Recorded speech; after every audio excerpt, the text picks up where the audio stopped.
जय श्री राधे। श्रीमद्भागवत महापुराण दशम स्कंद अथ सप्तचत्वारिशो अध्याय। उद्धव और गोपियों की बातचीत और भ्रमण गीत। श्री सुखदेव जी कहते हैं, परीक्षित गोपियों ने देखा कि श्री कृष्ण के सेवक उद्धव जी की आकृति और वेशभूषा श्री कृष्ण से मिलती जुलती है। घुटनों तक लंबी लंबी भुजाएं हैं, नूतन कमल के समान कोमल नेत्र हैं, शरीर पर पीताम्बर धारण किए हुए हैं, गले में कमल पुष्पों की माला है, कानों में बड़े जड़ित कुंडल झलक रहे हैं और मुखारबिंद अत्यंत प्रफुल्लित है। पवित्र मुस्कान वाली गोपियों ने आपस में कहा, ये पुरुष देखने में तो बहुत सुंदर है, परंतु ये है कौन? कहाँ से आया है? किसका दूत है? इसने श्री कृष्ण जैसी वेशभूषा क्यों धारण कर रखी है? सब की सब गोपियाँ उनका परिचय प्राप्त करने के लिए अत्यंत उत्सुक हो गईं, और उनमें से बहुत सी पवित्र कीर्त भगवान श्री कृष्ण के चरण कमलों के आश्रय तथा उनके सेवक सखा उद्धव जी को चारों ओर से घेर कर खड़ी हो गईं। जब उन्हें मालूम हुआ कि ये तो रमा रमण भगवान श्री कृष्ण का संदेश लेकर आए हैं, तब उन्होंने विनय से झुककर सलज्ज हास्य चितवान और मधुर वाणी से उद्धव जी का अत्यंत सत्कार किया तथा एकांत में आसन पर बैठकर वे उनसे इस प्रकार कहने लगीं। उद्धव जी, हम जानती हैं कि हम आप यदुनाथ के पार्षद हैं, उन्हीं का संदेश लेकर यहाँ पधारे हैं। आपके स्वामी ने अपने माता पिता को सुख देने के लिए आपको यहाँ भेजा है, अन्यथा हमें तो अब इस नंद गांव में गऊओं के रहने की जगह में उनके स्मरण करने योग्य कोई भी वस्तु दिखाई नहीं पड़ती। माता पिता सगे संबंधियों का स्नेह बंधन तो बड़े बड़े ऋषि मुनि भी बड़ी कठिनाई से छोड़ पाते हैं। दूसरों के साथ जो प्रेम संबंध का स्वांग किया जाता है वह तो किसी न किसी स्वार्थ के लिए ही होता है। भौरों का पुष्पों से और पुष्पों का स्त्रियों से ऐसा ही स्वार्थ का प्रेम संबंध होता है। जब वैश्या समझती है कि अब मेरे यहाँ आने वाले के पास धन नहीं है, तब उसे वह धता बता देती है। जब प्रजा देखती है कि राजा हमारी रक्षा नहीं कर सकता, तब वह उसका साथ छोड़ देती है। अध्ययन समाप्त हो जाने पर कितने शिष्य अपने आचार्यों की सेवा करते हैं। यज्ञ की दक्षिणा मिली कि ध्वजलोग चलते बने। जब वृक्ष पर फल नहीं रहते, तब पक्षीगण वहाँ से बिना कुछ सोचे विचारे उड़ जाते हैं। भोजन कर लेने के बाद अतिथि लोग ही गृहस्थ की ओर कब देखते हैं। वन में आग लगी कि पशु भाग खड़े हुए। चाहे स्त्री के हृदय में कितना भी अनुराग हो, जार पुरुष अपना काम बना लेने के बाद उलट कर भी तो नहीं देखता। परीक्षित गोपियों के मन, वाणी और शरीर श्री कृष्ण में ही तल्लीन थे। जब भगवान श्री कृष्ण के दूत बनकर उद्धव जी ब्रज में आए, तब वे उनसे इस प्रकार कहते कहते ये भूल ही गए कि कौन सी बात किस तरह किसके सामने कहनी चाहिए। भगवान श्री कृष्ण ने बचपन से लेकर किशोरावस्था तक जितनी भी लीलाएं की थी, उन सब की याद कर करके गोपियाँ उनका गान करने लगीं। वे आत्मविस्मृत होकर स्त्री सुलभ लज्जा को भी भूल गईं और फूट फूट कर रोने लगीं। एक गोपी को उस समय स्मरण हो रहा था कि भगवान श्री कृष्ण के मिलन की लीला का। उसी समय उसने देखा कि पास ही एक भौरा गुनगुना रहा है। उसने ऐसा समझा कि मानो मुझे रूठी हुई समझकर श्री कृष्ण ने मनाने के लिए दूध भेजा हो।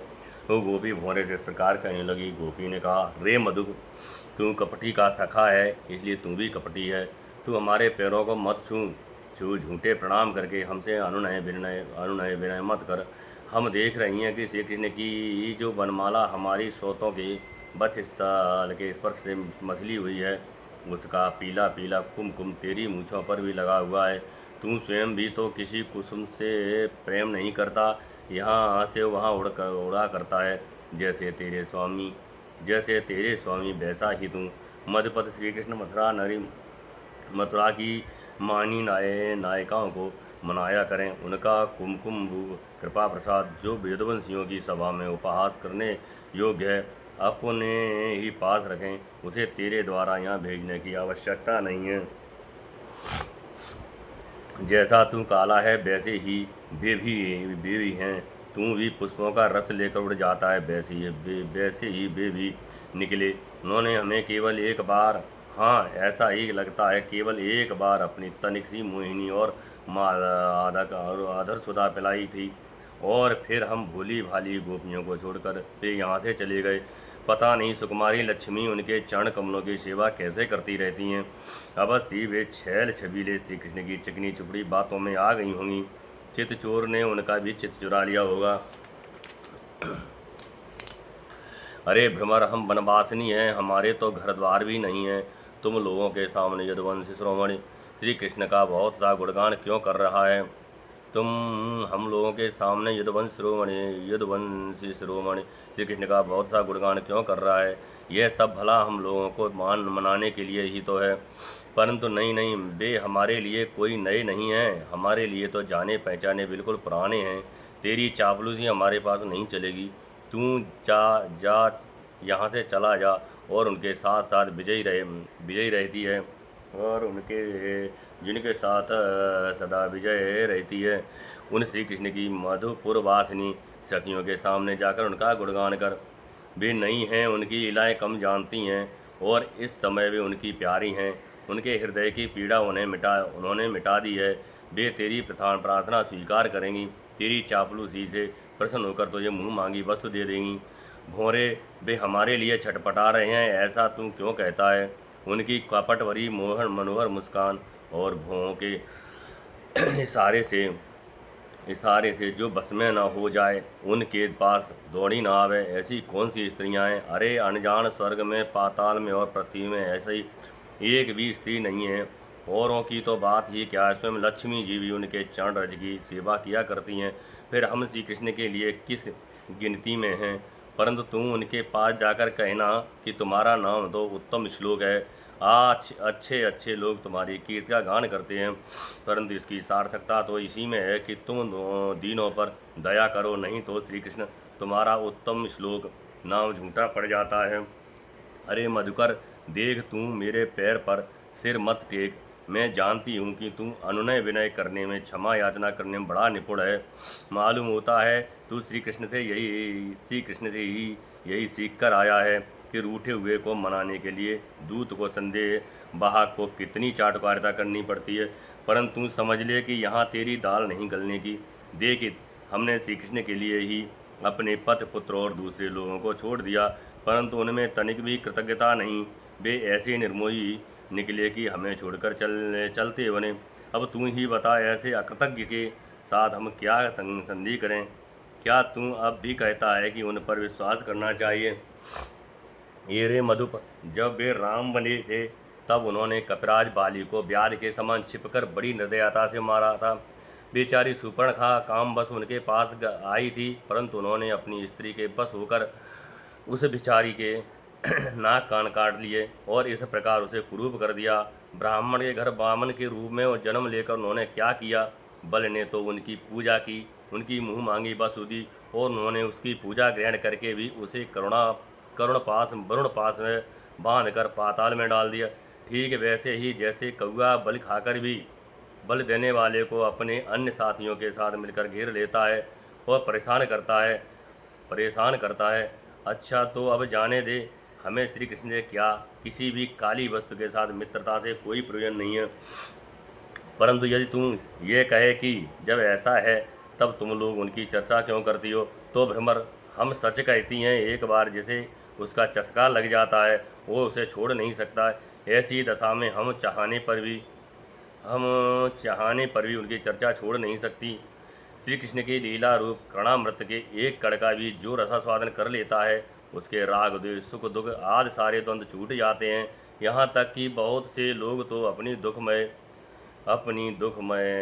दुख से सनी हुई घर गृहस्थी छोड़कर अकंचन हो जाते हैं, अपने पास कुछ भी संग्रह परिग्रह नहीं रखते और पक्षियों की तरह चुन चुन कर भीख मांगकर अपना पेट भरते हैं, दीन दुनिया से जाते रहते हैं, फिर भी श्री कृष्ण की लीला कथा छोड़ नहीं पाते।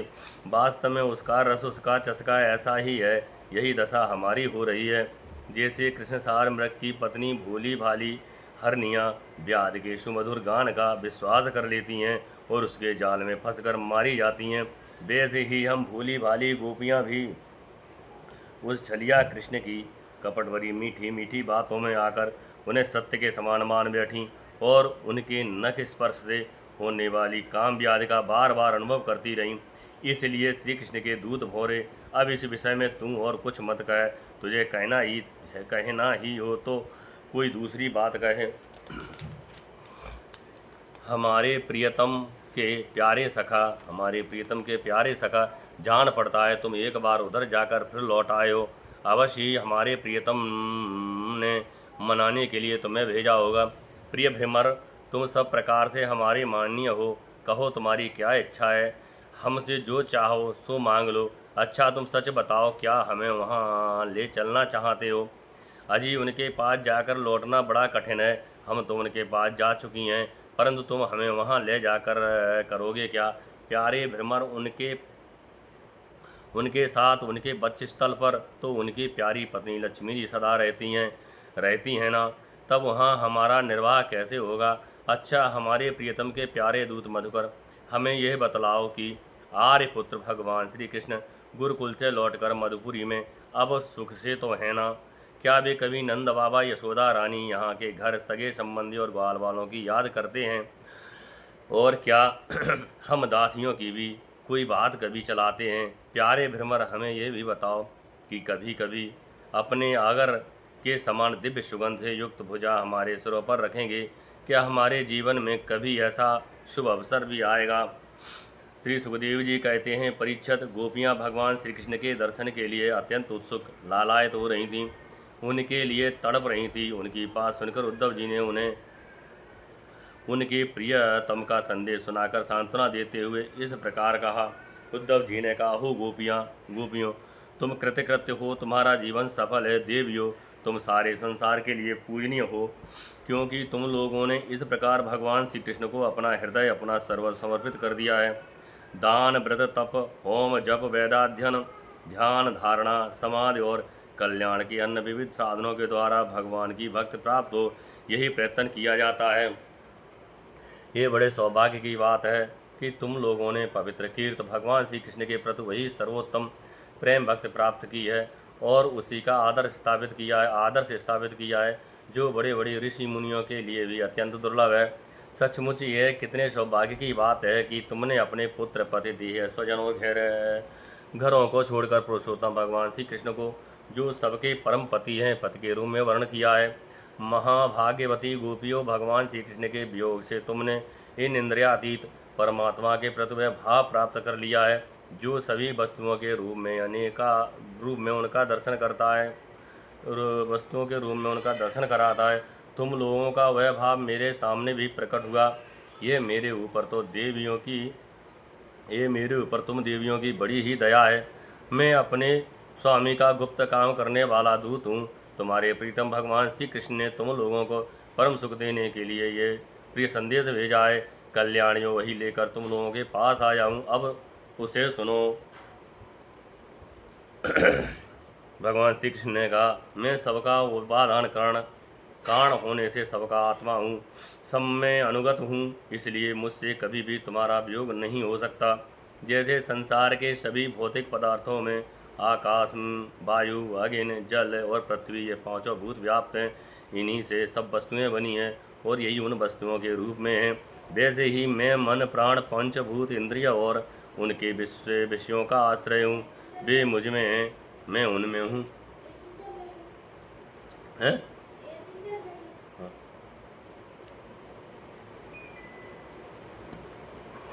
वैसे ही मैं मन, प्राण, पंचभूत, इंद्रिय और उनके विषयों का आश्रय हूँ। ये पांच भूत भगवान श्री कृष्ण ने कहा, मैं सबका उपादान कारण होने से सबका आत्मा हूँ, सब में अनुगत हूँ, इसलिए मुझसे कभी भी तुम्हारा वियोग नहीं हो सकता। जैसे संसार के सभी भौतिक पदार्थों में आकाश, वायु, अग्नि, जल और पृथ्वी, ये पांचों भूत व्याप्त हैं, इन्हीं से सब वस्तुएं बनी हैं और यही उन वस्तुओं के रूप में हैं। वैसे ही मैंने प्राण, पंचभूत, इंद्रिय और उनके विषयों का आश्रय हूँ। वे मुझ में हैं, मैं उनमें हूँ, और सच पूछो तो मैं ही उनके रूप में प्रकट हो रहा हूँ। मैं ही अपनी माया के द्वारा भूत, इंद्रिय और उनके विषयों के रूप में होकर उनका आश्रय बन जाता हूँ तथा स्वयं निमित्त भी बनकर अपने आप को ही रचता हूँ, पालता हूँ और समेट लेता हूँ। आत्मा माया के कार्यों से पृथक है। ये विशुद्ध ज्ञान स्वरूप जड़ प्रकृति, अनेक जीव तथा अपने ही अवान्तर भेदों से रहित सर्वथा शुद्ध है। कोई भी गुण उसका स्पर्श नहीं कर पाते। माया की 3 वृत्तियां हैं, सुषुप्ति, स्वप्न और जागृत। इनके द्वारा वही अखंड अनंत बोध स्वरूप आत्मा कभी प्राज्ञ तो कभी तेजस और कभी विश्व स्वरूप से प्रतीत होता है। मनुष्य को चाहिए कि वह समझे कि स्वप्न में दिखने वाले पदार्थों के समान ही जागृत अवस्था में इंद्रियों के विषय भी प्रतीत हो रहे हैं, वे मिथ्या हैं। इसलिए उन विषयों का चिंतन करने वाले मन और इंद्रियों को रोक लें और मन को मानो सोकर उठाओ हो। इस प्रकार जागते स्वाप्निक विषयों को त्याग कर मेरा सत्य साक्षात्कार करें। इस प्रकार सभी नदियाँ घूम फिर कर समुद्र में ही पहुँचती हैं। उसी प्रकार मनुष्य पुरुषों का वेदाभ्यास, योग साधन,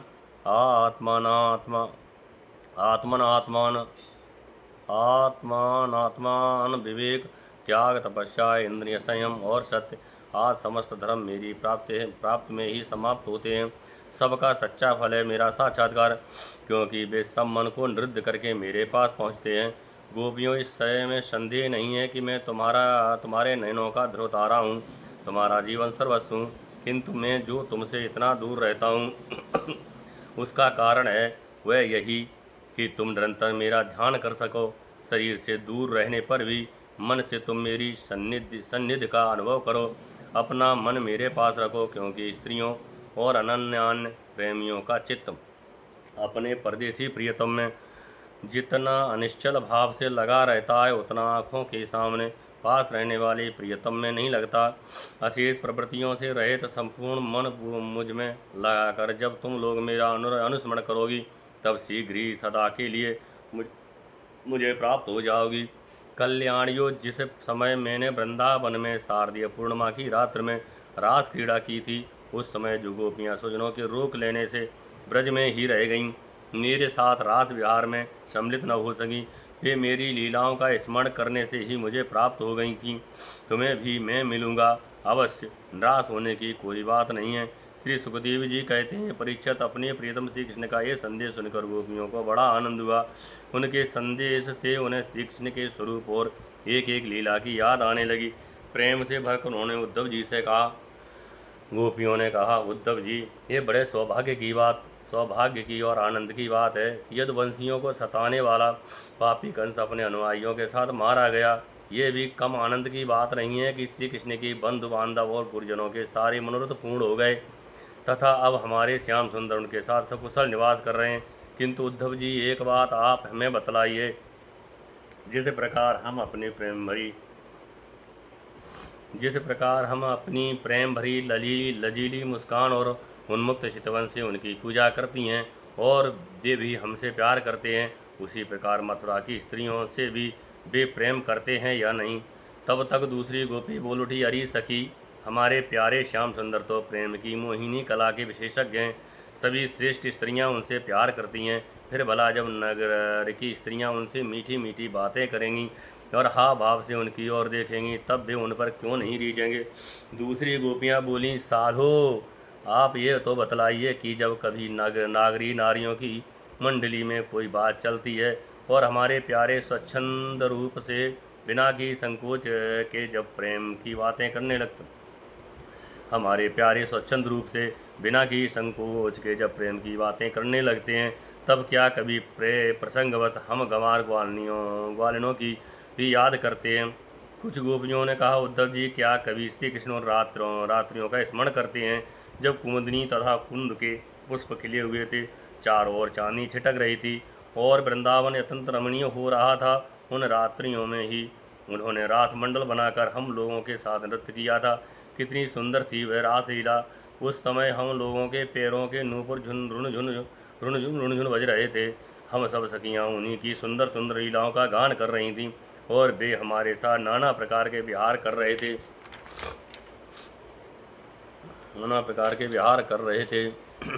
तू कुछ दूसरी गोपियाँ गोल उठी, उद्धव जी, हम सब तो उन्हीं के विरह की आग से जल रही हैं। देवराज इंद्र जैसे जल बरसाकर वन को हरा भरा कर देते हैं, उसी प्रकार क्या कभी श्री कृष्ण भी अपने कर स्पर्श हाथ से हमें जीवन दान देने के लिए यहाँ आवेंगे। तब तक एक गोपी ने कहा, अरे सखी, अब तो उन्होंने शत्रुओं को मार कर राज पा लिया है। जिसे देखो वही उनका हृदय बना फिरता है। अब वे बड़े बड़े नरपतियों की कुमारियों से विवाह करेंगे, उनके साथ आनंदपूर्वक रहेंगे। यहाँ हम गंवारनों के पास क्यों आएंगे? दूसरी गोपी ने कहा, नहीं सकी, महात्मा श्री कृष्ण तो स्वयं लक्ष्मीपति हैं, उनकी सारी कामनाएं पूर्ण ही हैं, वे कृतकृत्य हैं। हम वनवासिनी ग्वालिनों अथवा दूसरी राजकुमारियों से उनका कोई प्रयोजन नहीं है। हम लोगों के बिना उनका कौन सा काम अटक रहा है? देखो, वेश्या होने पर भी पिंगला ने क्या ही ठीक कहा है, संसार में किसी की आशा न रखना ही सबसे बड़ा सुख है। ये बात हम जानती हैं, फिर भी हम भगवान श्री कृष्ण के लौटने की आशा छोड़ने में असमर्थ हैं। उनके शुभागमन की आशा ही तो हमारा जीवन है। हमारे प्यारे श्याम सुंदर ने जिनकी कीर्ति का गान बड़े बड़े महात्मा करते रहते हैं, हमसे एकांत में जो मीठी मीठी प्रेम की बातें की हैं, उन्हें छोड़ने को भला भूलने का उत्साह भी हम कैसे कर सकती हैं? देखो तो, उनकी इच्छा न होने पर भी स्वयं लक्ष्मी जी उनके चरणों से लिपटी रहती हैं, एक क्षण के लिए भी उनका अंग संग छोड़कर कहीं नहीं जाती। उद्धव जी, ये वही नदी है जिसमें वे विहार करते थे, ये वही पर्वत है जिसके शिखर पर चढ़कर वे बांसुरी बजाते थे, ये वे ही वन हैं जिनमें वे रात्रि के समय रासलीला करते थे, और ये वे ही गौएं हैं जिनको चराने के लिए वे सुबह शाम हम लोगों को देखते हुए जाते थे। और ये ठीक वैसी ही बंसी की तान हमारे कानों में गूंजती रहती है, जैसी वे अपने अधरों के संयोग से छेड़ा करते थे। बलराम जी के साथ श्री कृष्ण ने इन सभी का सेवन किया है। यहाँ एक एक प्रदेश, एक एक धूलि कण उनके परम सुंदर चरण कमलों से चिन्हित है। इन्हें जब जब हम देखती हैं, सुनती हैं, दिन भर यही तो करती रहती हैं, तब तब वे हमारे प्यारे श्याम सुंदर नंद नंदन को हमारे नेत्रों के सामने लाकर रख देते हैं। उद्धव जी, हम किसी प्रकार मरकर भी उन्हें भूल नहीं सकती। उनकी वह हंस की सी सुंदर